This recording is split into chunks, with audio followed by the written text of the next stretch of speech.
Pete Allum. It's the day after the World Challenge 2012. It's much quieter here now. Yeah, it's a little change from last night, eh? Yeah, different scenario. Yeah. How was it all for you? Excellent. I think this is my 5th World Challenge, and it's such a pleasure to be able to compete with my friends at this level. After doing it so many years full time, to actually get the guys together and have a really good time. For me, it's one of the finest competitions in the calendar. It was a trained XL lineup this time. Yeah, big training year for us this year, huge training year. In fact, with this lineup, we did the Paraclete meet just a couple of months ago. So we had a total of, I think, two and a half hours training this year. 4th place. It seems to be like, looking at the scores and everything, it becomes every year a little bit more difficult for you to keep up with the really well-trained teams. Yeah, I think it was made really clear to me this year that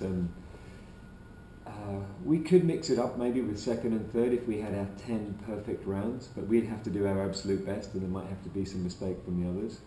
But I have to take my hat off to Hayabusa. They were on a different level this competition. It was beautiful to watch, and excellent flying by those guys. Yeah. How is life in Spain for you? Fantastic, love it, can't wait to Florida, go. Italy, Spain now? England. England, yeah, England at the very beginning. Enjoying it? Loving it, absolutely, yeah. Can't wait to go home. Let's talk a little bit more about the competition. Let's go through the open class. We had already Hayabusa, very impressive. We had an issue there in round 1 with a French performance. What's your take on that?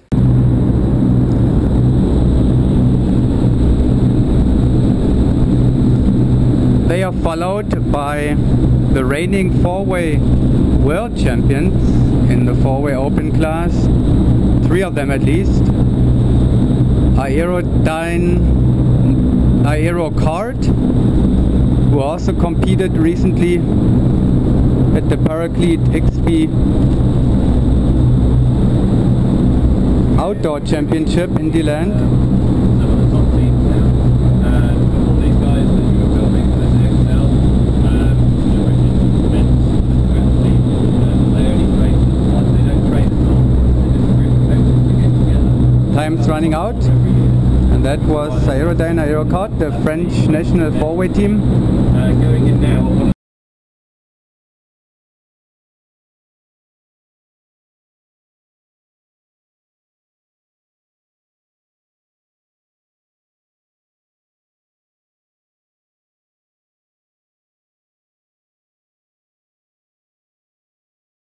Well, as I said to you earlier, when the competition's going on, I really shut myself off from everyone else's issues and just get on with my own performance. But you can't help but hearing all the stuff that was going on about it. What I understand is that some of the judges felt like they had a lot of busts, and on a later review it was taken away. I mean, that's really all I know about it. I'm not completely sure. It seemed a little bit strange, but I tried not to let it worry me, and I'd like to go back and watch the videos and make my own mind up afterwards. I look forward to doing that on the website when you post it. Yeah, that's out there already, yeah. Okay. And we just looked at the other issue that came up also about a review of another jump. That was the, just for fun, the UK lineup in the female category. What was happening there? Let's explain. Just for Fun is next. Tanya Hollis, Amanda Kemp, Sparky Scott, and Liz Matthews, all former 4-way world champion in this category, together for a kind of a pickup team here. Liz Matthews is the engine of this lineup in the center inside slot. Tanya Hollis has the black jumpsuit, and Amanda in the center outside position.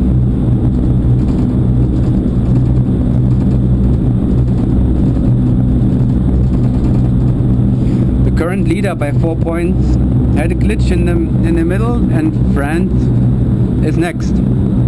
Well, yeah, I mean, I just watched the video with you, and it's quite interesting because it looks like the girls jump in, round starts okay, and one of the girls looks like they have a problem with the helmet.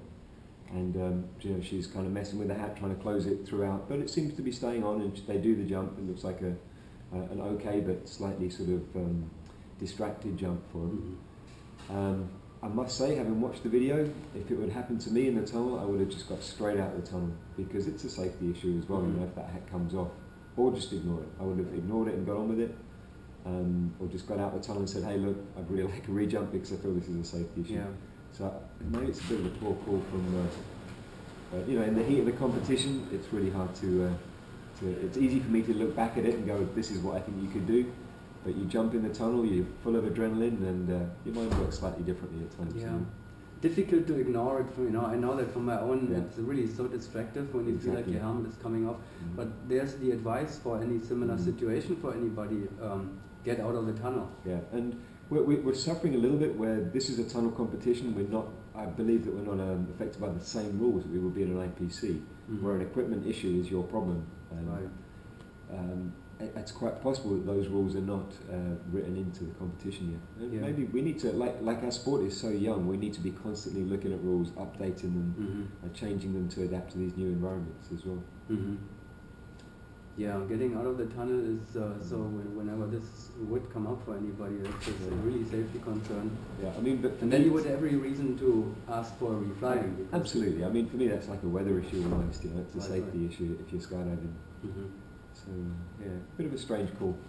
Yeah, good competition though in the female category. Exactly. I feel a bit sorry for the French girls. I must admit, I bet they were feeling a little bit sad. It would have changed the outcome of the meet. Yeah, exactly. But it's the way it is. You know, the podium's set there. So. Yeah, but all teams on a very high competitive level again compared to the German team in there now in the mix. What were the score of the German team? I didn't actually see their final. They were, I believe, 3-4 points behind France. Which is going to make Dubai very interesting for sure. Yes, to be expected. But the French generally have the upper hand in freefall. Yeah, they have had, and they had a good performance at the Parakeet Outdoor. Yeah. And matched actually the 2010 average of the previous lineup, which is that was a good team. What's coming up for you now next? Off to Prague, wind tunnel next weekend. In Prague? In Prague, yeah. Actually, no, I tell a lie. I'm standing in for Steve, looking after Polaris for a couple of days next week in Spain, while Steve does some work here. It'd be nice to spend a few days with those girls. Polaris had a new personal best. Yes, they seem very happy actually with the competition. I believe they're going to like a speed phase of their training now. So, and then off to the Prague tunnel, working with the Swiss team.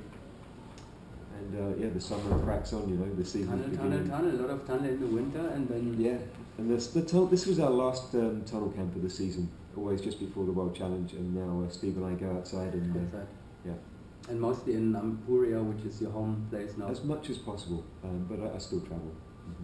Have you learned yet to make your own paella? I've learned to eat it, I can tell you that. Good food. Absolutely, great food, good wine.